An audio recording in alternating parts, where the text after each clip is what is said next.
Well, sometimes I look back and I just wonder, what were we thinking? What was I thinking? We went for a long, long period of time with no resources. And when I mean no resources, I mean no resources.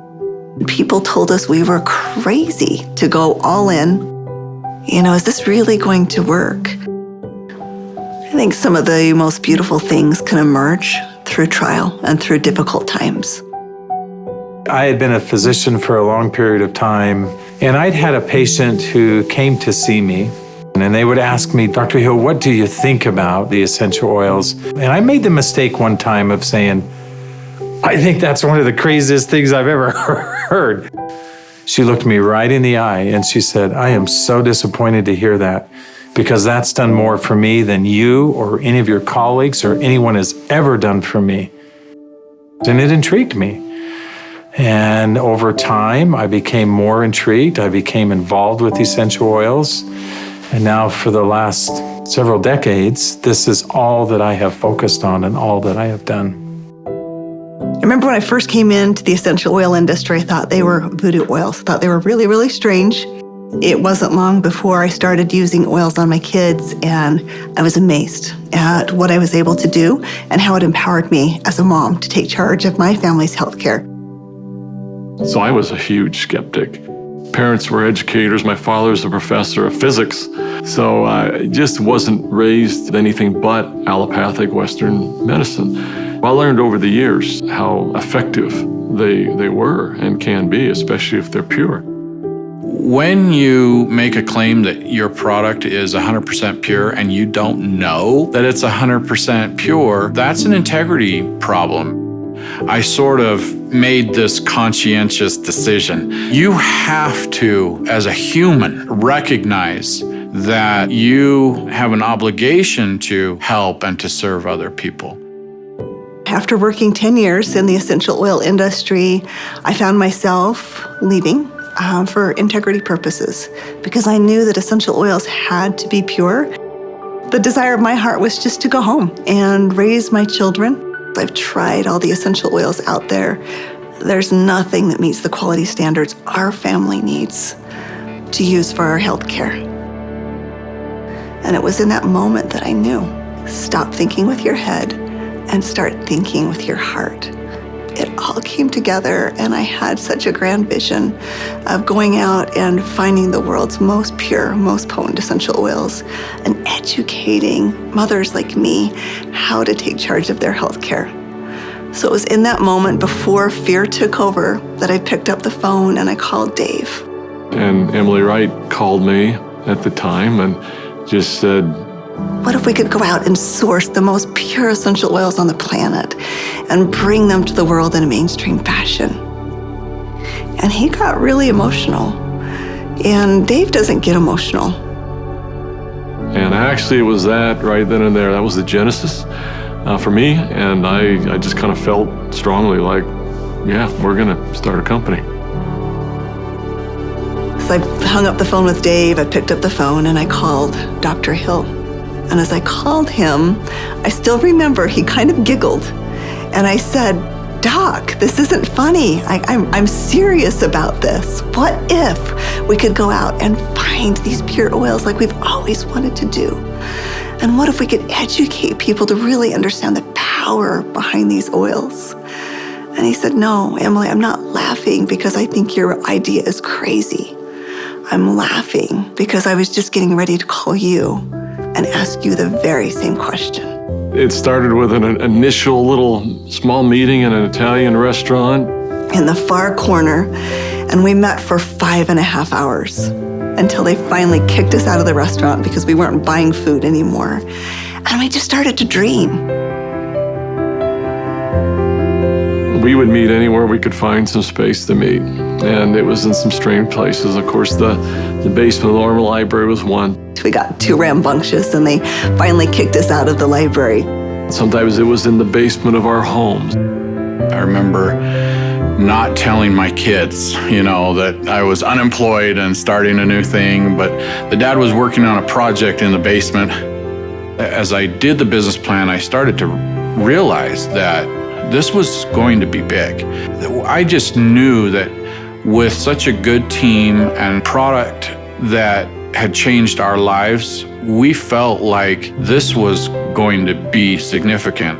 So as we began in the spring of 2008, that's when we had a massive falling out with the housing market in the United States. And there was a lot of panic and a lot of fear. We looked at starting this company. The first thing you think is, I got to raise money. I've got to get capital. And we set out to do that initially. And actually ended up, the four of us, back in New York City, visiting with some very high-profile people. And as we gathered together that next morning at that conference table, and we've got, all of these Manhattan-style managers that are meeting with us, and they quizzed us for hours. Finally, at the end of the day, they looked at us and they said, "We believe that your business model is going to work. We believe that you will be successful, and we want to fund your venture. We'll give you $5 million. And we all, of course, felt extremely elated. They were willing to fund the company, but of course they were interested in 51% and control. And I just remember the feeling we had as we walked away from that conference table. And the four of us found ourselves in front of the Statue of Liberty. And I remember looking across the water. Almost as if on cue, as I recall, we all just grew somewhat silent. And as we looked out over the water, and I looked at the Statue of Liberty, what rung true to me is, we're doing this to give people freedom. And if we take their money, we can't make people free. And we can't make this dream that we have a reality, because they'll never allow us to bring the quality of essential oils that we know we have to light. Because they'll be looking for an exit strategy, they'll be looking for a return on their investment, and that can't be part of the equation. I remember standing right next to Dave Sterling, and Dave looked at me, and in kind of a somewhat shocking way, he asked me, "How much money do you have, Doc?" And I said, I don't know. And he said, "How much can you pull together?" And I said, "I don't know." And he asked each one of us in succession, and before we left the park that afternoon, we had made the decision that we were unable to take any resources from anybody, and instead, we would all leverage everything we have. We took the equity out of our homes, we cashed out 401ks, we liquidated everything we owned in order for this dream to come to fruition. And so as I expressed this to my wife, I remember very clearly, she just looked at me and said, "Well, I trust you. You'll take care of us, and we'll be fine." And we had family members even come to us to say, "You're foolish. Your family is going to be homeless." So we went all in, everything. We didn't hold anything back. We thought it would be for just a couple of months that we went without any income, but it was 13 months. Those final months, we're eating almonds and yogurt and telling our kids they can't go to dance practice and they can't play sports because we don't have enough money. But having that belief that it was all going to be worth it. And I remember a day that we had $5,000 left in our account. $5,000 because we just put together this big oil order. And we didn't know how we were going to make payroll. We didn't know how we were going to make commissions. And just to see how doors open every single time, as long as we continued to step forward, the doors open. People ask me sometimes, how are you guys able to do what you did? And, but everybody rolled their sleeves up and we did every job. We did this job, this job, this job. I was supposed to go out and find these precious oils. So I started calling people, and every single person would say, "Of course, our oils are 100% pure." And that's when I realized almost all essential oils that are sold out there are sold through brokers. These brokers were very smart people, often having very sophisticated labs. And the oils were almost always changed. Most were not pure. Most were synthetically created I had probably 100+ different samples that had been sent to my home. And every time we would meet, Dave, Dr. Hill would say, Emily, have you found the oils yet? I'd have to say, not yet. Like, are we going down the right path? Is this really what we're supposed to do? And I remember one beautiful day, I opened up my doorstep and 5 oils showed up all on the same day. It was frankincense, lavender, tea tree, lemon, and peppermint. As I smelled these bottles, I called up Dave and I called up Dr. Hill and I said, I found the oils. I brought my camera because that was going to be a moment that I wanted to capture. And we pulled the lid off and smelled it. We were confident that these were the purest oils on the planet. I remember that first discussion we had. We talked about the culture of the company. What type of soul do we want doTERRA to have? And we realized that these oils are experiential. And we realized it had to be a person-to-person model. We had to bring people together. We've got to have a culture of giving back.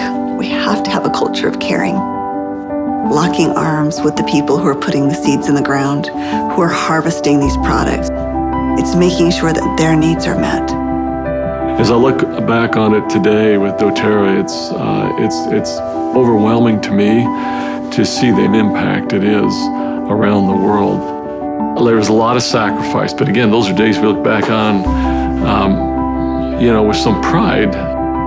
Sacrifice is a really important piece. Today, we've empowered nearly 8 million families all around the globe. We're now filling 315,000 bottles of oil every single day.